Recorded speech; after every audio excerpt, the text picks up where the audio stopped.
Ano po ba raw ang may advice ko sa incoming freshmen? Second year at third year. Okay, listen. Kahapon po, nagpunta ako dyan sa eskwelahan sa PMI kasi marami rin nagtatanong sa akin ano po wala masasabi ko doon. Because that is my alma mater. Okay, dyan po ako graduate. 1993 ako sa academics and 1994 po ako sa ROTC. Ang unang tinanong ko po sa eskwelahan, at ito rin po ang itatanong ninyo kung saan kayo mag-aaral. Itanong niyo po sa eskwelahan ninyo kung meron po ba kayo yung tinatawag na cadetship program.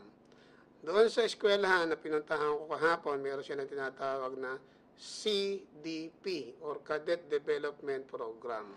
Sa eskwelahan po ninyo, pagtanong ninyo kung meron silang, let's say, parang cadetship program, iba-iba ng termino, pero cadetship program yan. Bakit? Ano po yung cadetship program? Yun po yung tinutulungan ng eskwelahan, end of third year or end of second year or first semester ng third year, tinutulungan po nila yan nakahanap ng company o makapasa sa mga examination ng mga company na pumapasyal sa eskwelahan. Kaya ano po yung common advice ko sa mga estudyante? Mag-aral po kayong mabuti. Ulitin ko ulit, mag-aral mabuti. Ano pa?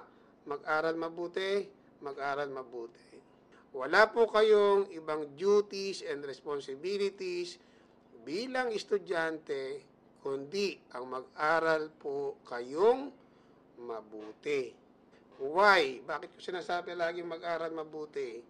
Para mapabilong kayo doon sa 20% ng gumagraduate every year na pwedeng makasampa sa barko kahit walang backer. Ano po yung magiging backer ninyo o magiging bread and butter po ninyo sa pag-a-apply sa company?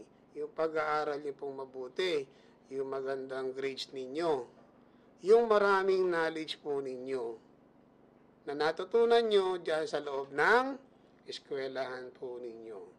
Ano pa yung tinanong ko? Doon sa eskwelahan, meron silang CDP or yung cadetship program, Cadet Development Program, and meron din silang another approach para po, let's say, hindi ka po mapabilong doon sa cadetship program.